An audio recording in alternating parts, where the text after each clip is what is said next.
कटाक्षे धात्तं करेज्ञान मुद्रां कलाविन्द्रां कलापै सुभद्रां पुरस्त्रीं विनिद्रां पुरतुङ्गभद्रां भजे शारदां वामनस्त्रम्। ओम श्री कामाक्षी देवी नमः। చాలా చక్కటి అవకాశం ఇచ్చారు బాబాయ్. వారిచ్చిన ఆ కొద్ది సమయంలోనైనా అంజనములో జీవితాన్ని దర్శించినట్టు అరగంటలో అమ్మ ప్రేమను చెప్పే ప్రయత్నం చేస్తారు. నిజంగానమ్మా, ఎక్కడ తేనె ఉంటుందో అక్కడ చీమలు వస్తాయి కదా, ఈగలు వస్తాయి కదా. ఎక్కడ భక్తి సామ్రాజ్యం నెలకొంటుందో అక్కడ 133 కోట్ల దేవుల అనుగ్రహం కొలువై ఉంటుంది. అందుకే మన అందరి కర్మలను సుకర్మలుగా మార్చడానికి, అందరినీ సుశాంతులుగా చేయడానికి కర్మం ఘాట్ కర్మరాహిత్య ఘాట్గా అయింది ఈరోజు. నిజంగా మనం చూస్తున్నట్టు శ్రీ సర్వ సౌభాగ్య దేవీగ్రహ గీతా యజ్ఞం, ఈ సౌభాగ్య యజ్ఞం చేత భాగ్యనగరి సౌభాగ్యనగరి అయింది నేడు. ఇది నిజంగా మనకు ఇది మన అదృష్టము. ఇంతటి మహాక్షేత్రానికి రావడానికి ఎంత పుణ్యం ఉంటేనో ఇలాంటి కార్యక్రమాలకు రావడం జరుగుతుందమ్మా. అయితే నరమానవులుగా అందరము జన్మలు తీసుకున్నాము ఈ భూగ్రహం పైన. ఇక్కడ ఇదే భూగ్రహం పైన జీవిస్తున్న మానవ జాతిలో 3 రకాల జీవనాలు ఉంటాయని చెప్పి మహాయోగులు చెప్పారండి. ఒకటి పశు జీవనము, మొదటి జీవనము పశు జీవనం, రెండవది మానవ జీవనం, మూడవది దివ్య జీవనం. పశు జీవితం, మానవ జీవితం, దివ్య జీవితం. ఈ దివ్య జీవితాన్ని దైవ మానవ జీవితం అని కూడా అంటారు. మొదటిది పశు జీవితం, రెండవది మానవ జీవితం, మూడవది దివ్య జీవితం. మరి ఏంటి స్వామి ఈ మూడింటి మధ్యలో తేడా ఏమి? మరి ఆ విషయమై ఈ రోజు ఇక్కడ ఈ సందర్భాన్ని ఎందుకు ఊటంకిస్తున్నారు అంటే అర్థం లేకుండా చెప్పలేదమ్మా. సందర్భానికి కాకుండా అన్యమైన విషయాలు మాట్లాడడం లేదు. పశు జీవనం అంటే ఏంటో తెలుసా?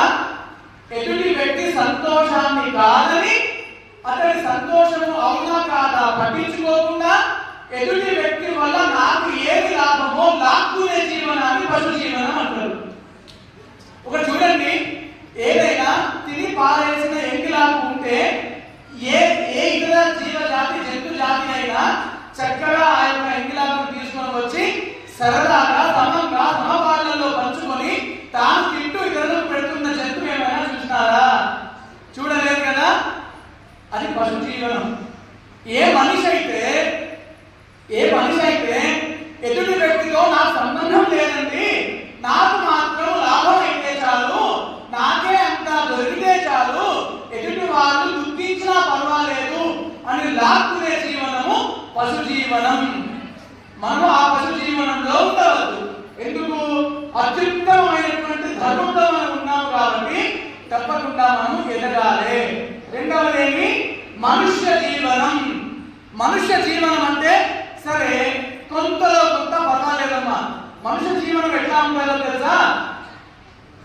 నేను నీకు ఇస్తాను, నేను నిన్ను సంతోష పెడతాను, నాకేంటి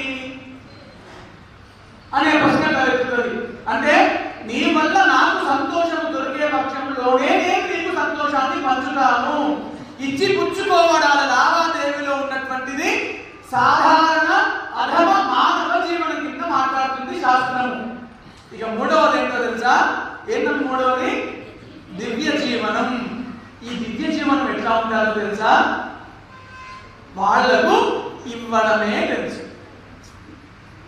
ఎదుటి నుంచి నాకేం వస్తున్నది అని వాళ్ళ జీవిత పర్యంతము ఎక్కడ కించిత్ మాత్రం కూడా ఆలోచించడమా, ఇవ్వడమే తెలుసు. వాళ్ళు ఎందుకు ఇస్తున్నారో తెలుసా? ఇచ్చే కళ ఇంకా వృద్ధి చేయడానికి ఇస్తున్నారు. వాళ్ళు ఇచ్చేది రావడానికి కాదు, వాళ్ళు ఇచ్చేది ఇవ్వడానికి, ఇచ్చే కళ వృద్ధి కావడానికి. అలాంటి వాళ్ళు గుడికి వెళ్ళినప్పుడు కూడా అడిగే దుస్థితిని ప్రదర్శించాలమ్మా నిత్య జీవనులు. అమ్మా పరదేవత, పరాంబ, లలిత, పరాభట్టారిక, నువ్వు చేతి ఇట్లా చేసి అభయం చూపించినావు కదా అమ్మా, నేను నీ దగ్గరికి ఎందుకు వచ్చినావు తెలుసా?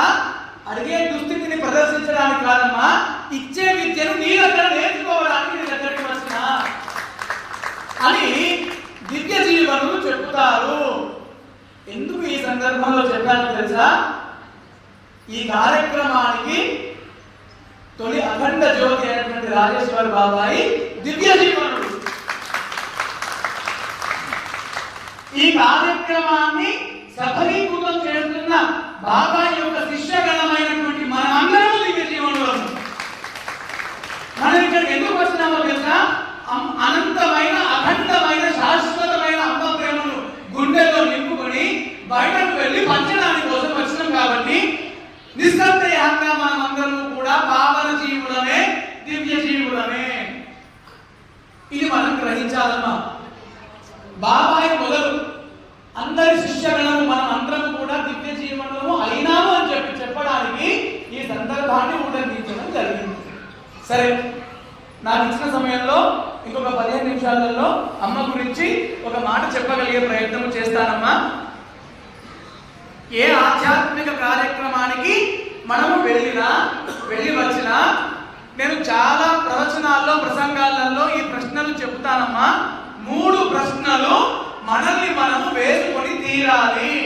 ఇక్కడికి వచ్చినాము, అయినా 3 రోజుల దివ్య యజ్ఞం అయింది. ఇక్కడ ఇంటికి వెళ్ళాము. 3 రోజుల తర్వాత ఈ 3 ప్రశ్నలు వేసుకోవాలి. మొదటి ప్రశ్న ఏంటో తెలుసా? మనస్సు పులకరించిందా? మొదటి ప్రశ్న ఏమి?